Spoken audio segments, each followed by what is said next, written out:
নানান ষড়যন্ত্র হচ্ছে। আমরা ষড়যন্ত্রের বিভিন্ন ফ্রেমগুলো দেখেছি। আমরা বিডিআর মানে বিজিবিদের বিদ্রোহ দেখলাম, রিস্কা আলাদের বিদ্রোহ দেখলাম, আমরা কে বলে গার্মেন্টস শ্রমিকদের বিদ্রোহ দেখলাম, আনসারদের বিদ্রোহ মূলত আনসারদের, আমি দুঃখিত, আনসারদের বিদ্রোহ দেখলাম। এবং প্রতিবাদ, অর্থাৎ যেটা উনি বললেন আমাদের তাসলিমা, যে এই শাহবাগীরা এখন এই প্রতিবাদের, অর্থাৎ প্রতিবাদী হচ্ছেন এই ইস্যুকে কেন্দ্র করে, তারাও রাস্তায় নামার চেষ্টা করছেন।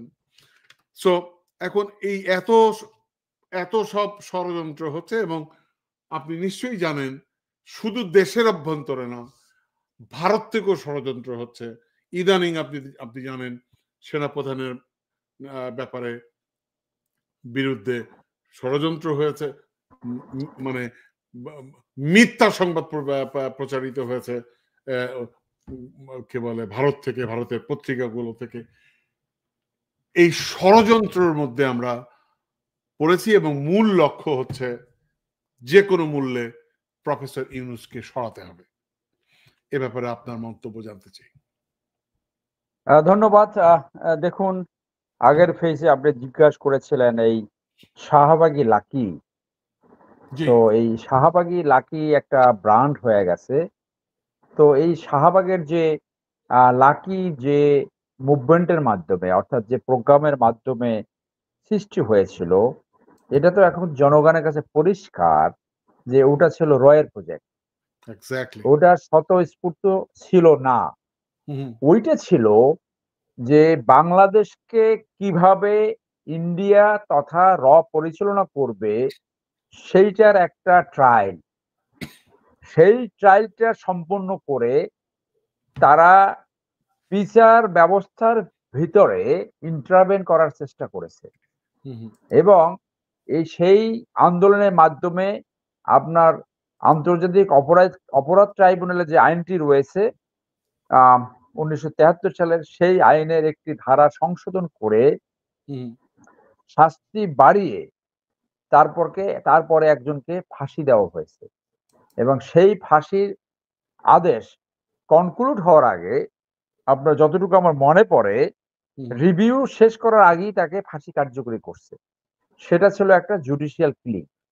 তাই এই যে রয়ের প্রজেক্ট, এই প্রজেক্টের যে এই লাকি, অর্থাৎ লাকি যেহেতু বাংলাদেশের সংবিধান এখনো বহাল রয়েছে, এই সংবিধান অথবা পেনাল কোডের 120-এর ক, যেটা রাষ্ট্রের প্রতি ষড়যন্ত্র, সেই ধারা ব্যবহার করে এদের বিরুদ্ধে বিচার করা উচিত। এই কারণে যে তারা 2011 সালে সেই তথাকথিত শাহবাগ আন্দোলনের মাধ্যমে যে বাংলাদেশকে ইন্ডিয়ার করার তলে রয়ের একটা ইনস্ট্রুমেন্টাল একটা কান্ট্রি বানাবার জন্য যে ষড়যন্ত্র তারা করেছিল, সেই ষড়যন্ত্র আবার শুরু হয়েছে। এইটা ষড়যন্ত্রের মানে পঞ্চম অথবা ষষ্ঠ ধাপ। ষড়যন্ত্র শুরু হয়ে গেছে ইউনূস সরকার গঠনের সাথে সাথে। সেই ষড়যন্ত্রের বহিঃপ্রকাশ আমরা দেখেছি আনসার বিদ্রোহ, গার্মেন্টস বিদ্রোহ, শ্রমিক বিদ্রোহ, ছাত্র বিদ্রোহ, কথায় কথায় আন্দোলন। তো এই জন্য যে আজকে বাংলাদেশ বিনির্মাণের যে একটি সুযোগ আসছে, বাংলাদেশ পুনর্গঠনের যে একটা সুযোগ আসছে, এই সুযোগ যাতে আমরা বাংলাদেশিরা, আমরা দেশপ্রেমিক নাগরিক যারা বাংলাদেশকে ভালোবাসে, যারা বাংলাদেশের সুশাসন, ন্যায় বিচার, গণতন্ত্র দেখতে চায়, যারা বাংলাদেশের উন্নয়ন দেখতে চায়, যাতে বাংলাদেশ এই রাষ্ট্র গঠনের সুযোগ না পায়, সেই জন্য চতুর্মুখী ষড়যন্ত্র চলছে। এটা তো পরিষ্কার। এবং এই সরকার হলো এই 5ই আগস্টের বিপ্লবের ফসল। তাহলে 5ই আগস্টের বিপ্লবের মাধ্যমে পতন হলো কার? আওয়ামী ফ্যাসিজমের। আওয়ামী ফ্যাসিজম কার প্রোডাক্ট ছিল? Indian product. কার প্রোডাক্ট ছিল? রয়ের প্রোডাক্ট। তাহলে ইন্ডিয়া তার সর্বোচ্চ চেষ্টা চালাবে এই অন্তর্বর্তীকালীন সরকার, অর্থাৎ ইউনূস সরকারকে বেকায়দায় ফেলে, ইউনূস সরকারকে ব্যর্থ করে, ইউনূস সরকারকে সরিয়ে তাদের তাদের পছন্দ মতন একটি সরকার এখানে বসানো, এবং সেইটার বহিঃপ্রকাশ আমরা দেখেছি যে সাধারণত চিফ অফ আর্মি স্টাফরা এক্সটার্নাল অ্যাফেয়ার্স নিয়ে কথা বলে না, সেইটা তাদের জুরিসডিকশনে থাকে না। আমরা দেখলাম তার জুরিসডিকশনের বাইরে গিয়ে ইন্ডিয়ান সেনাপ্রধান বললেন যে বাংলাদেশের সেনাপ্রধানের সাথে তার সব সময় যোগাযোগ ছিল 5ই আগস্ট পর্যন্ত। তারপর তিনি বললেন যে বাংলাদেশের নির্বাচিত সরকারের সাথে তিনি সম্পর্ক করবে, ইন্ডিয়া সম্পর্ক করবে। Who is he? সে তো, তার তো জুরিসডিকশনে এটা আসে না। অর্থাৎ সে বাংলাদেশকে মনে করছে 2009 থেকে 24 পর্যন্ত একটা অলিখিত যে কলোনি অথবা একটি প্রদেশ, সেই ভাষায় উনি কথা বলছেন যে বাংলাদেশের সব সাবসার্ভিয়েন্ট টু ইন্ডিয়া এবং তার কথা মতো চলবে। তাহলে বাংলাদেশের জনগণকে বুঝতে হবে ইন্ডিয়ান প্রজেক্ট হলো এই অন্তর্বর্তী সরকার যাতে সাফল্যমণ্ডিত না হয়।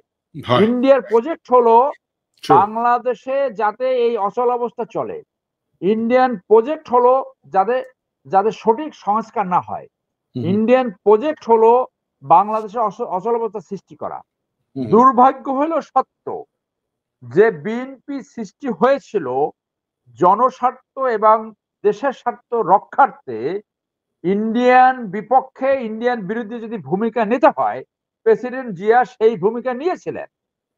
মালদ্বীপের প্রেসিডেন্ট মজ্জু, ডক্টর মজ্জু 5 লক্ষ লোকের একজন নেতা হয়ে তার ক্যাম্পেইন ছিল ইন্ডিয়া খেদাও, কিক আউট ইন্ডিয়ান্স, এবং মালদ্বীপের জনগণ সেটাকে গ্রহণ করছে। আমি জানি না, আমার বুঝতে কষ্ট হয় যে বিএনপির 2-1 নীতি নির্ধারক ইন্ডিয়ানরা এক্স্যাক্টলি যেটা চায় ঠিক সেইটি বিএনপির কারো না কারো মুখ থেকে বলাতে পারছে।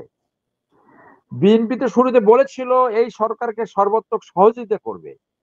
আমি মনে করি এই সহযোগিতা তাদের কন্টিনিউ করা উচিত। আমি মনে করি যে এইটা একটা দেশ পুনর্গঠনের সুযোগ। একইভাবে বিএনপির ভিতরে যারা লুটেরা, বিএনপির ভিতরে যারা চরিত্রহীন, বিএনপির ভিতরে যারা মানি লন্ডারিং, বিএনপির ভিতরে যারা জাতীয়তাবাদী আদর্শ ফলো করে না, যারা 2001 থেকে 6 করাপশন করেছে, তাদেরকে দূরে সরায়া জিয়াউর রহমানের ওই পলিসিটাকে সামনে আনা দক্ষ, যোগ্য, সৎ, দেশপ্রেমিক লোক। তাহলে সেইটা যদি হয়, তাহলে কিন্তু এই নতুন যে দলগুলা, নতুন যে উদ্যোগগুলো হয়েছে, সেই উদ্যোগগুলা কিন্তু মানুষ তখন বলবে না, যে বিপ্লবের আকাঙ্ক্ষা সেইটা তো বিএনপি সেইভাবে মডিফাইড হচ্ছে। বিএনপি যদি মডিফাইড না হয়, তাহলে যদি মানুষের ভিতরে এই ধারণা ঢুকে যায় যে বিএনপি নীতি নির্ধারকরা ইন্ডিয়ান পদলহনকারী পলিসি ফলো করছে, তাহলে কিন্তু বিএনপির যে জাতীয়তাবাদী যে জায়গাটা, সেই জায়গাটা কিন্তু শিফট হয়ে এই নতুন যে পার্টিগুলো হচ্ছে সেইখানে শিফট হতে পারে। এটা আমার আমার আমার নিজের অ্যাসেসমেন্ট থেকে আমি এই কথাটা বললাম, আরো অনেক জায়গায় বলেছি। বিকজ বিএনপিকে এটা পার্থক্য করতে হবে যে ইন্ডিয়া যেটা চাচ্ছে তারা, তাদের মুখ থেকে সেটা বের হচ্ছে না, that is not their activities, এইটা তাদের কর্মসূচি না। তারা প্রফেসর ইউনূসকে পরিপূর্ণভাবে সমর্থন করছে। প্রধান সংস্কার হবে, এট দ্য সেম টাইম নির্বাচন হবে, এইটা হওয়া উচিত। কিন্তু ওই ইন্ডিয়ান প্রজেক্টে, ইন্ডিয়ান ওই ওই ওই খাদে যদি পাড়া দেয়, ওই ওই ওই ওই চালাকিতে যদি পাড়া দেয়, তাদের যে প্রতারণায় যদি পাড়া দেয়, সেটা মারাত্মক ভুল আকারে আপনার আবির্ভূত হতে পারে। বাংলাদেশের মানুষ দেখতে চায় যে লুটেরা তন্ত্র, যে মাফিয়া তন্ত্র, যে স্বৈরতন্ত্র, এইটা যেন রাজনীতির মাধ্যমে পুনরায় কোনোভাবে সৃষ্টি না হতে পারে।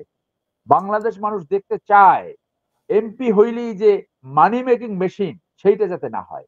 এমপি হলেই যে আঙ্গুল ফুলে কলা গাছ হয়ে যায়, এমপি হলে যা খুশি তাই করা যায়, যত খুশি টাকা লুটপাট করা যায়, ভোগবাদিতায় লিপ্ত হওয়া যায়, পুরো পরিবার বিদেশে পাঠিয়ে বাংলাদেশে লুটপাট করে সেই টাকা বিদেশে পাস করা যায়, টু দ্য এক্সটেন্ট এমপি পদ কেনা যায়। এক পাপুল ছিল এইখানে, নিজে এমপি পদ কিনলো, আর তার বউর জন্য এমপি পদ কিনলো, সেই পাপুল কুয়েতে বোধহয় এখনো জেল খাটছে। এইরকম করা যায় যে এনামুল নামে একটা দুঃশরিত এমপি ছিল, তার একটা অডিও ভাইরাল হয়েছিল, তার তথাকথিত গার্লফ্রেন্ডের সাথে কথা বলতেছিল। তো সেইটা বোধহয় আপনিও শুনছেন যে কি লাগবে তোমার, আমার গাড়ি এখানে আছে 7টা, ঢাকা আছে 5টা, এরকম। এবং তার সম্পত্তির পরিমাণ বেড়েছিল 2,44,000 গুণ, যেটার বিরুদ্ধে আমি দুর্নীতি দমনে আবেদন করেছি। আমি এককভাবে আমাদের চেম্বার থেকে অন্তত 65 জন টপ লুটেরারদের বিরুদ্ধে আবেদন করেছি। সর্বশেষ আবেদন করছি সাবেক বিমানবাহিনীর প্রধান এই যে শেখ হান্নানের বিরুদ্ধে। আরো অ্যাপ্লিকেশন চলবে। তো সেই জন্য বলছি, মানুষ ওই পলিটিক্স দেখতে চায় যারা রাজনীতি করবে, তারা স্যাক্রিফাইস করতে জানে, তারা ভোগবাদিতায় লিপ্ত হবে না, জনস্বার্থ এবং দেশের স্বার্থ সবার সামনে, সুশাসন ন্যায় বিচারে বিশ্বাস করে, ন্যায্যতায় বিশ্বাস করে। এই রাজনীতি যতক্ষণ পর্যন্ত ফেরত না আসবে এবং মানুষ যেখানে এই রাজনীতি পাবে সেখানে মানুষ ধাবিত হবে বলে আমি মনে করি। সেই জন্য এই যে লাকিরা, এই যে শাহবাগী লাকিরা এবং এই ধরনের ষড়যন্ত্র চলতেই থাকবে।